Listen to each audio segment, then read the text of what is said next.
Raghavendra Reddy. Please tell us about yourself. Yes, sir. I'm Reddy Raghavendra, sir. Reddy Raghavendra, yes, sir. So what's your name? So my name is Raghavendra. People calls me Raghav. And Reddy is Reddy is your caste. it is not my caste, sir. It's your father's name. It's my name only. Its complete name is Reddy Raghavendra. Surname is Gundala, sir. Okay, good. You don't add your father's name in your place. No, sir. It is a practice in Tamil Nadu and Kerala, sir. But in our place, only surname. Okay. So are you residing in Delhi or you come all the way from your place? I'm residing in Delhi only, sir. Delhi? For the last 2 years. Last 2 years. 2 years. Okay. Tell us about yourself, Yes, sir. your past, Yes, sir. and how are you going through and what's your future plans and how and what, right? Sure. And if you appeared earlier for civil services, what has been your assessment as to why did you fail and why did you pass or what do you want to do? Sir, myself is Gundala Reddy Raghavendra. I'm coming from Kadapa district of Andhra Pradesh. I did my engineering in electronics and communication engineering in 2009. After that, I worked 5 years in telecom industry in Flytex Mobile Solutions, located in Thiruvananthapuram in Kerala. Then I also went to Africa for business assignment in Democratic Republic of Congo, where I was stayed in Kinshasa for a couple of 3-4 months. Then I started preparation for UPSC since 2011, sir. Then I paid twice for UPSC interview. I got 172 in my first interview and 162 in last interview. I missed by 10 marks in last interview, sir. I'm sure I will get good marks in this year. I hope I will get through. How many times have you appeared till now? So for UPSC interview, I appeared twice, sir. And written? Written, I wrote 5 times UPSC mains examination. You wrote the mains 5 times? Yes, sir. So what was it that you couldn't get past the mains? Sir, in my first mains, I could not get good marks in my sociology optional. In second mains, I get good marks in optional, but GS I was lacking. In third mains, I got less marks in essay and optional and. What was the reason? Why? So I assessed myself. I neglected one subject over the other. I given more priority one subject in 1 year, first year like that. In last year, coming to last year, I get good marks in optional sociology, 309 marks. But unfortunately, I got less marks in GS. I got only 400 marks. And essay also, it's average marks. I got 127. I hope I did well in my this year attempt. So that's how you didn't get into the merit, is it? Yes, sir. An interview also I got 172 in first interview, 162. Those are also not very good scores to get rank, but sail through those marks. What was wrong in the interview you felt? That last year interview it went very well, sir. It was Mr. Air Marshal Bhosle sir board. I thought some questions I given one way unilateral approach rather than multi-dimensional approach. I thought that may went wrong. Rather than I should have shown some flexibility in my answers. Rather than I was more assertive in giving my stand. Okay. Thank you, sir. Okay. So you are well prepared this time? Yes, sir. I'm sure I will get good marks in mains examination. I'm preparing hard for, not hard, preparing for so you personality felt your mains have gone off better this time than earlier? Yes, sir. So now, what is your opinion on the budget that's just been presented? Sure, sir. What are the highlights and what's your opinion? Yes, sir. Sir, this interim budget of 2019 and 20, there are 3 big takeaways from this budget, sir. First one is they have given income support to farmers who are marginal farmers particularly. So they estimated approximately 12 crore farmers are there. They will be given 6,000 rupees in 3 installments. Second big takeaway from this budget is there is pension for unorganized sectors, unorganized employees, so that in long term they can be converted into from informal to formal sector. So that is the second big takeaway, sir. The third one is as direct tax collection has been improved, direct tax collection base also improved. So Government of India has given some kind of incentives to taxpayers. They have not modified the tax slab, but they have given rebate. So who are comes under below 5 lakh. So under 6.5 lakh people, who are earning above 6.5 lakh, so they have given a facility. So those who invest in the government suggested savings and other things, they will also get relaxed. So those are the three big takeaways from the budget which I can think of as of now, sir. Also, standard deduction has gone up to Yes, sir. 50,000 from 40,000. Yes, sir. So Thank that you, sir. benefits all the paid. Thank you, sir. Now, what are the implications of all this? What are the positive implications? What are the negative implications? Yes, sir. Sir, the positive implications is, as there is agricultural distress which is currently in our country, so it is kind of incentive to the farmers, short-term relief to the farmers. Already there are some programs like Raitu Bandhu and Kalia program, Kalia in Orissa and another Sukhi Bhava in Andhra Pradesh. It is a similar kind of move, but I'm sure this will benefit to marginal farmers. Sir.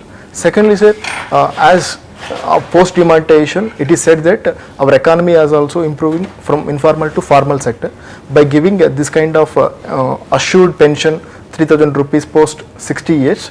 This can be converted from our economy from informal to formal sector. So that's how it will be benefited. How will it become formal? Because now there is incentive for the unorganized sector employee, unorganized people. So they will be registered in EPFO. So that's how, because they have to contribute 100 rupees. So like it will have long-term chain impact, sir, for them. And what are the negatives? Sir, negatives is it is a convention that as in an election year, the government has a mandate of short-term period. Substantial programs has not to be introduced. But as these two are the big substantial initiatives, it is criticized that the government should not have taken this step. And secondly, sir, it is criticized that 6,000 is too little for the farmers in agricultural. They are facing tremendous agricultural distress. As of now, I thought these are the not negatives. Fiscal deficit go up. Sure, sir, but fiscal deficit go up, but there are chain impact is also there, because 6,000 rupees, the credit will again come into the economy. So farmers will be. That's the positive. Yes, sir. The biggest positive is Yes. more money in the hands of lower middle class Yes. will increase consumerism, Yes, sir. will kickstart the industry, Yes. and is likely to move the economy. Yes. On the other side, Yes. the fiscal deficit of the government will increase by 0.1%. I think that is what they visualize. Visually, yes. Right? Yes. Increase in fiscal deficit is not good for the economy. Correct. As simple as that. Correct. Like you said, man, your last interview, you get pluses and minuses. Okay. Net impact, but overall, with this increased spending and general happiness index going up with people getting more money in hand, Yes. it will be compensated by that. Yes, But fiscal deficit increase. will certainly have an effect. Correct. Right? Thank you, sir. Now, just one word in which I want you to sum up national security. What will, okay, take it 2, 3 words, 4 words. So national security is paramount for any country. National security can be defined as the security given to the nation, both from external and internal front, by both public and government appointed officials. No, so what does it mean in layman language? When do you say that national security is at its peak? Yes. Oh, In a layman terms, it is like threat from external front to our country is increased, or our adversaries are having seeing us with vulnerability. So that's how our national security in danger. National security is weak. So it can be seen in that way. internal security is not a component of national security. Yes, sir, it is a component. It is a component of national security. Sir. National security comprises both. Internal as well as external External. vulnerabilities. It could also be, other forms of security also form part, like whether food security, water security. Correct. Right? Yes. So they form. So when a nation feels. Yes, insecure in all its friends. And what is national power? The national power also includes several things, sir. It includes economic power, it includes defense power, it includes political power, and social capital. All encompasses the national powers. The cumulative ability of a nation to assert itself, to uphold its values, core values, Core values. is national power. Thank you, sir. Right? So will population be a component of national power? Yes, sir. Certainly, sir. They will play a core of national powers. As what? Positive, Yes, sir. Positively. not negatively. In some cases, they will also act as a negative energy to national powers. So what should it be done? How can it be made positive?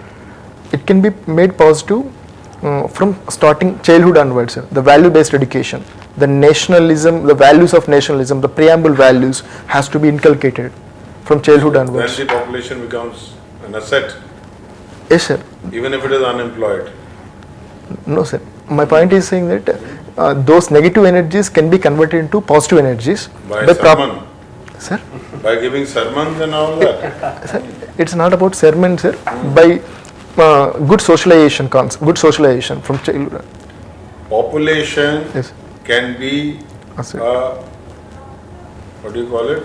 asset, Dividend or a disaster. correct, sir. Higher quality population which is educated, healthy and well employed to add to your national power, Yes, then population is a dividend. yes, But if you have unemployed youth tilting more towards terrorism and lawlessness, then it's a problem. then population is a Disaster. disaster, Thank you, sir. right? Yes. So population, hence, what do you need? You need to improve the quality of your population through education, healthcare, jobs and others, so that they add to your gross national power, Yes. right? Thank you, sir. So that's the implication of national power. Now, J&K problem has been going on for ages. Yes. It has always defied a solution. Why is it defied a solution? And what in your wisdom can be a way forward to solve this problem? Today, Honorable Prime Minister of India also went to Jammu Kashmir for starting developmental initiatives. And recent local panchayat elections also there is witnessed high turnout. It indicates that there is faith on democratic process in Jammu Kashmir. Sir, in my wisdom, I can say that there are numerous problems for Jammu and Kashmir issue. One, probably the reason is from our adversaries like Pakistan infused cross-border terrorism is the main reason for that. Secondly, sir, there is an alienation in Jammu Kashmir because of AFSPA, Armed Force Special Powers Act, and governor's rule, and people feel that government. People are happier under governor's rule than under democratic government. If you see, the situation has improved not by whipping people.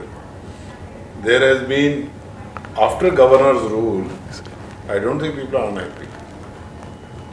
Thank you, sir. So I'm not it's aware. actually incorrect. Sorry, sir. Okay. I'm not aware of it. Then, due to law and order problems, government is not unable to provide employment opportunities to Jammu and Kashmir, sir. And the people of That's for the rest of India also. Andhra is also same. correct, sir. But there is more infused Pakistani elements are adding fuel to it. This your government is not providing jobs. Why can't you? Means this kind of politically motivated speech coming from Pakistan. That's how the people are easily indoctrinated by. Okay. Yes. Government of India spends much more per head for the welfare of people in J&K than they do for any other state in the country. Correct. Unemployment in other states is even worse. Yes. These guys have the added thing of terrorism or tourism, sorry. Yes. So how on earth do you say alienation? Why should they be alienated?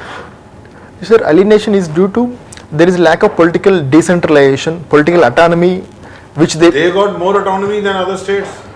I can go and buy a plot in Hyderabad. I can't go and buy in Srinagar and Jammu. correct, sir. But yes. So while there is a background to a political or so-called problem Yes. at the left behind at the time of the partition, Yes, sir. right? Yes. It is more due to political bungling by the local political parties and active support to the population who run astray from across the border. Yes. That problem is not getting solved, Thank you, sir. right? The security forces have often given a situation where if the political process starts, things can improve. Hence, it'll be very difficult to see a solution over there because Pakistan will lose its purpose of fingering you. Right? Correct. How can you find a solution? Tell me. Sir, Government of India feels that will not initiate talks with Pakistan unless it will leave terrorism and it will not support to terrorist activities. Government already said to Supreme Court of India, sir, will initiate dialogue with all the stakeholders in Jammu Kashmir. So provided they shed the terrorist activities. So I think already government recently started track level 2 diplomacy. Recent Kartarpur example is good example. What were the measures of measuring social backwardness according to the Mandal Commission?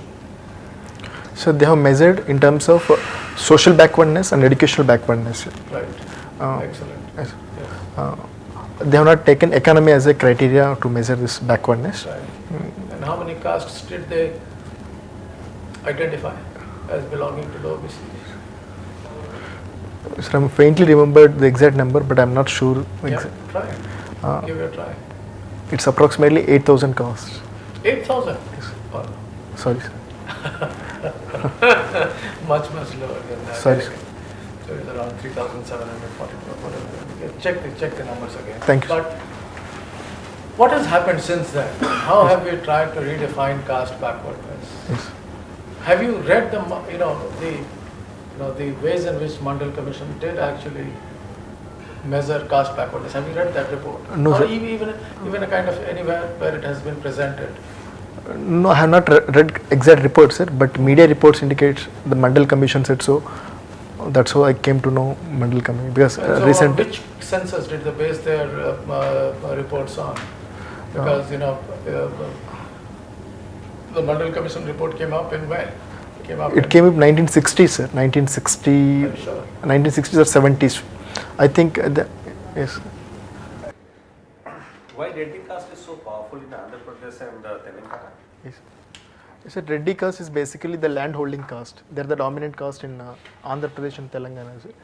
The genesis has come from Sri Krishna Devaraya period onwards, where Reddy, mainly these people are Palegars. Palegars are the tax collectors of Vijayanagara kingdom. So Where do they fit in the Varna system? there belongs to Shudras. There belongs to Shudras, sir. And soon over a period of time, these Palegars, Reddy, they are maintaining village land records, land revenues. That's how the people are holding big lands. They're getting dominant in Andhra and Telangana. Okay, so it's because they possess Lands, huge good amount of land, land, that makes them more very powerful. powerful.